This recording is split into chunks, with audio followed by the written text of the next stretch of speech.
Most people who joined a cult thought they were just making a new friend. Ever wonder how someone smart, normal, and skeptical ends up inside a group they can't leave? Today, I'll explain how cults work like you're 5 years old. By the end of this, you'll understand the exact mechanism. Not in a vague way, but step by step. And once you see it, you'll never unsee it. So here's where it starts. You've just moved to a new city. Maybe for a job, maybe for a relationship, maybe just for a change. The reason doesn't matter. What matters is this. You don't really know anyone yet. You show up to a social event, a class, a meetup, a community thing, and a group of people immediately gravitates toward you. They're warm, genuinely interested in you, and asking questions about your life. They actually listen to the answers. They invite you to another event before the night is even over. You go home feeling something you haven't felt in a while. You feel seen, and that feeling is not a red flag. That feeling is one of the most fundamental human needs that exists. And here's the first thing your brain doesn't know. It cannot tell the difference between genuine belonging and manufactured belonging, not in the moment and not when it's well executed. The warmth feels real because the warmth is real. It's just strategic. This technique has a name. Researchers who study high control groups call it love bombing. And it works because it's not fake affection delivered badly. It's intense, coordinated, genuine feeling affection delivered with precision. Think of it like a welcome signal that gets amplified past the point of natural. Your brain registers the attention, the warmth, and the invitation. It then releases the same chemicals it always releases when you connect with people who care about you. Dopamine, oxytocin, the whole reunion playlist firing all at once. The alarm never fires because nothing has gone wrong yet. But here's where it escalates, and it happens gradually. The next event is warmer than the first, and someone remembers your coffee order. Someone texts just to check in on you. Someone calls you exactly the kind of person this community needs. Each small act builds deliberately on the last, and your brain isn't logging these as sales tactics. It's logging them as evidence that these people actually care. By week 3, you're not just visiting the group anymore. You belong to it. Researchers have found that this integration period,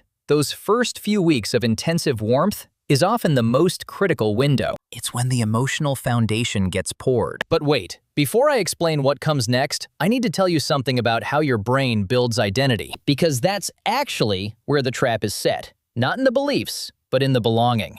Here's something most people don't realize about themselves. You don't just believe things in isolation. Your beliefs are tied to your identity, to the groups you belong to, and to the people who accepted you. This is called identity fusion, and it's not a cult thing. It's a human thing. Soldiers feel it. Sports fans feel it. Families feel it. When your sense of self becomes intertwined with a group, the group's beliefs feel like your beliefs. Challenging the group doesn't just feel wrong. It feels like a threat to who you are. Think about the last time someone criticized a team you love, a political position you hold, or a diet you swear by. Notice how it didn't feel like an intellectual disagreement. It felt personal. That's identity fusion at work. Completely outside any cult. Completely normal. Completely you. Cults don't create this mechanism. They just weaponize one that already exists. So here's how it works. You keep coming back to the group. The warmth continues. Slowly. And this part is critical because it never happens fast enough to trigger alarm. The group starts introducing ideas. A framework for understanding the world.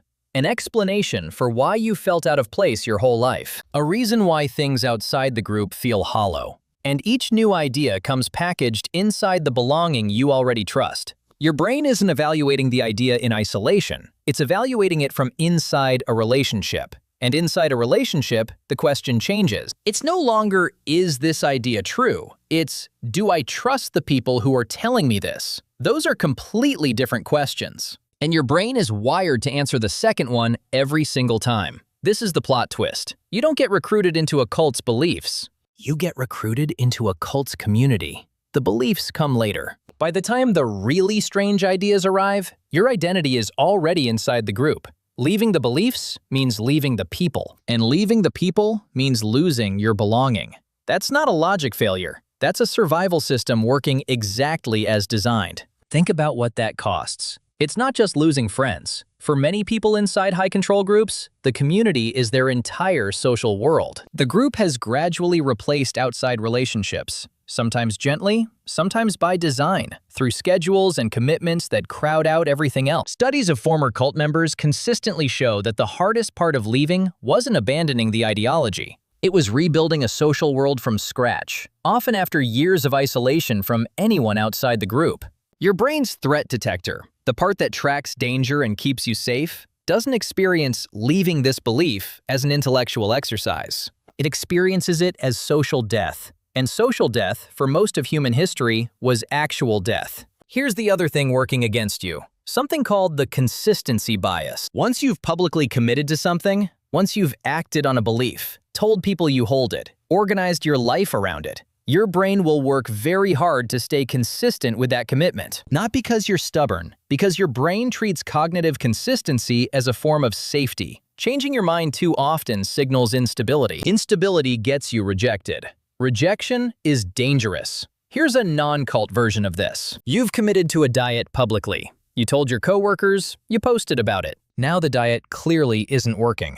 But every time you think about quitting, something stops you. Not logic, not evidence, just discomfort. That's consistency bias. Your brain isn't protecting the diet. It's protecting the version of you that publicly endorsed it. Cults run the same program at a much higher intensity. So the cult doesn't need to convince you of everything up front. It just needs to get one small commitment, then another, then another. Each one builds on the last. Each one makes the next one easier to accept. Psychologists call this the foot-in-the-door technique, and it works so reliably that it shows up in sales training, political campaigns, and yes, every high-control group ever studied. The first ask is always small enough to feel harmless. Attend one more meeting, read one chapter, try it for just a month. By the time the asks get large, the pattern of saying yes is already deeply established. Your brain isn't getting weaker as this happens. It's getting more invested. So here's what the full trap looks like. Love bombing creates the warmth. Identity fusion makes the group feel like self.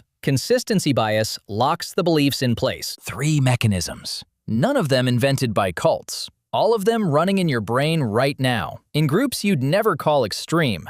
That night in the new city, you went home feeling seen. You weren't being naive. You weren't being weak. You were being human. Your brain did exactly what human brains have always done.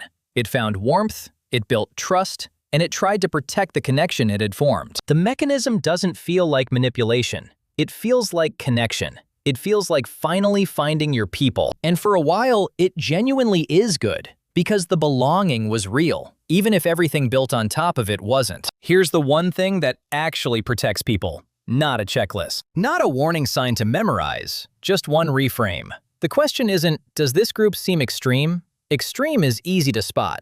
The question is, what happens when you disagree? Healthy communities can survive doubt. They allow questions. They don't require you to choose between your relationships and your skepticism. The moment belonging becomes conditional on belief, that's the mechanism. Right there. You were never the problem.